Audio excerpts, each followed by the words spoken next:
Okay, I really don't know why I decided to play this game at all. It's literally like the worst game of this year so far. Lord of the Rings universe is a universe loved by many, including me. Growing up, I watched Peter Jackson's movies many times, including their extended versions. Later, I read not only Lord of the Rings trilogy, but also The Silmarillion and Unfinished Tales. Now we have more Lord of the Rings media coming up.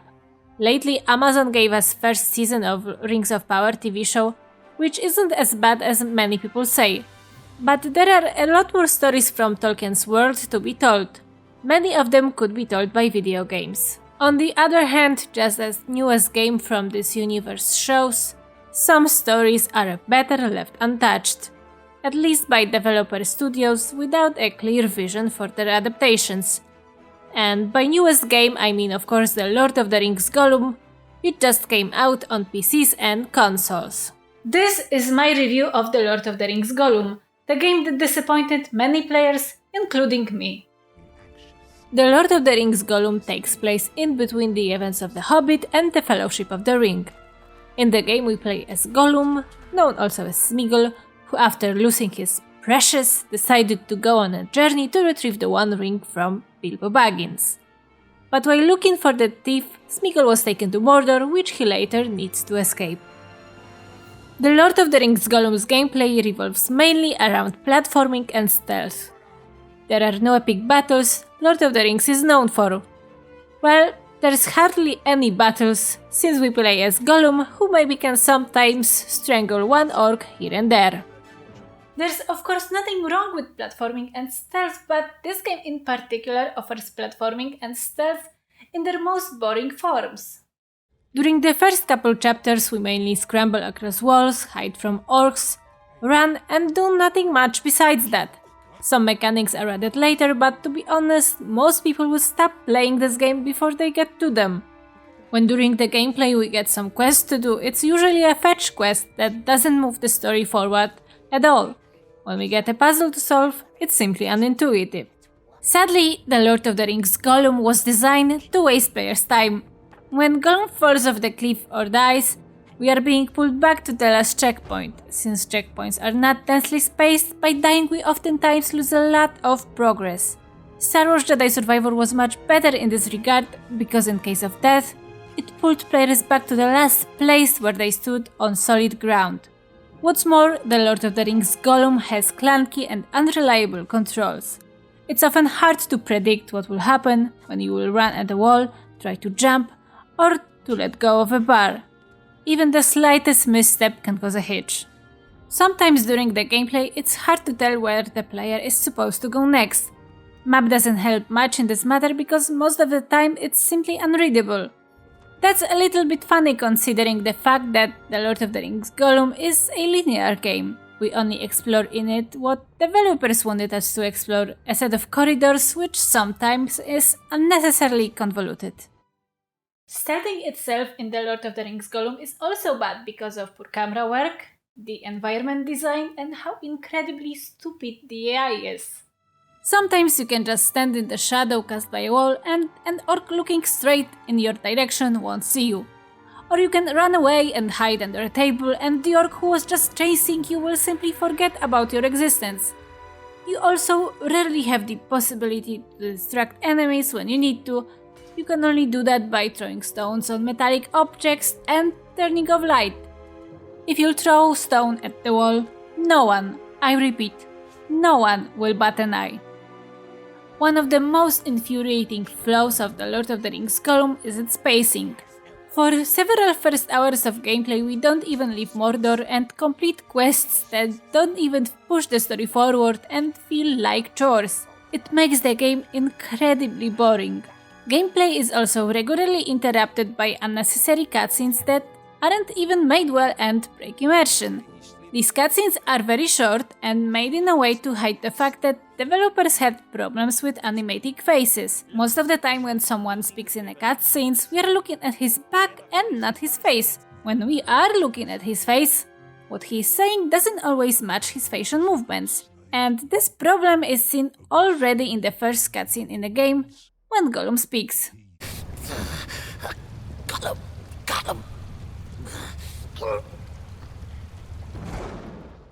When it comes to voice acting, its quality is pretty poor. The only exception in this regard is Gollum himself. Well, yes, his voice sounds a little bit as if someone was trying to do a bad impression of Andy Serkis, but it's still better than the voice of other characters. Also, his voice does a good job of showing inner battle between split personalities of Gollum and Smeagol and differences between them. Lilies. Not lilies, not roses. Which one was it, precious? Sometimes we have to convince one personality or other to do something in some particular way. That being said, I'd hardly call these decisions meaningful choices the game is being advertised for. That's because everyone knows how Gollum's story ends and no one can change that. The graphic design in the game is also largely disappointing. The Dalek Entertainment decided to adapt an art style that's vastly different from what we know from movie adaptations. And of course I cannot really criticize that, but what I can criticize is the fact that the orcs and most NPCs in the game look as if they were made of clay or plastic. They look really bad. Also, many elements that the world is made from up close looks blurry and lacks detail. The Lord of the Rings Gollum graphics look heavily outdated, as if the game was made for PlayStation 3. I mean, The Last of Us and the Grand Theft Auto 5 didn't look much worse in 2013. Even the design of Gollum was neglected. The game's main character, it's exceptionally hard to look at his hair that look less realistic than most VTubers' hair. They don't even move with Gollum hair simulation option turned on, even when he jumps. I also don't have anything positive to say about the Lord of the Rings Gollum music, other than the fact that the game has music at all. Sadly, it's really generic. You could close your eyes and you wouldn't be able to tell that it's music from Lord of the Rings game. It could be put in any game with fantasy setting. Come, the cave. We're almost there. The music isn't the only game that hurts the game's atmosphere. While orcs in the game oftentimes speak Orcish, you need to buy a DLC to hear elves speak in Sindarin. You also need to buy a DLC to unlock an interactive menu that during gameplay progress gives more and more lore info. That's ridiculous considering the fact that the Lord of the Rings Gollum costs no less than $50. For me, even the fonts chosen by the developers aren't right for a Lord of the Rings game.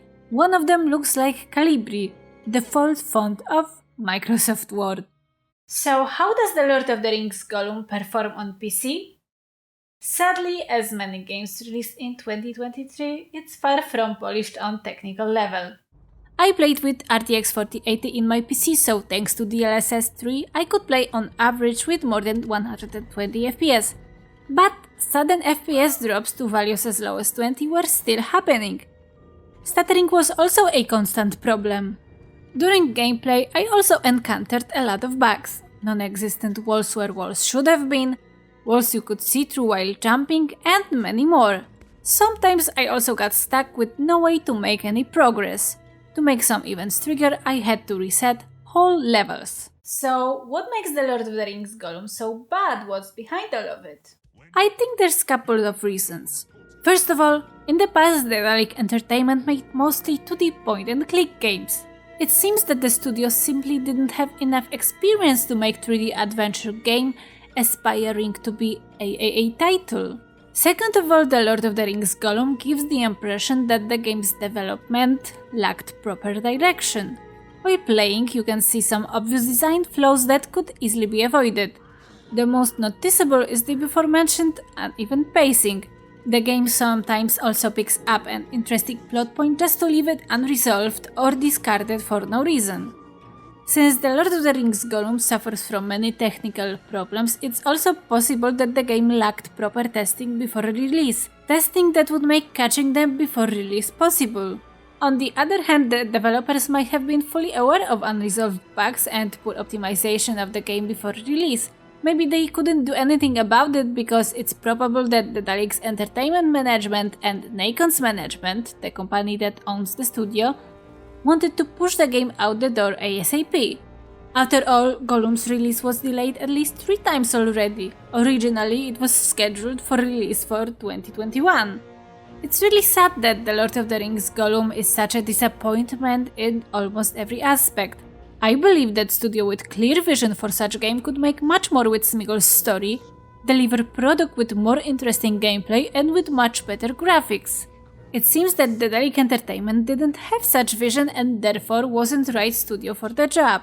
What worries me is the fact that Daedalic Entertainment apparently has second Lord of the Rings game in the making. This game is supposedly going to come out prior to August 2024, although no official announcement has been made. To be honest, I am not sure if I want this game to be released. It's important to know that I received a copy of The Lord of the Rings Gollum for free.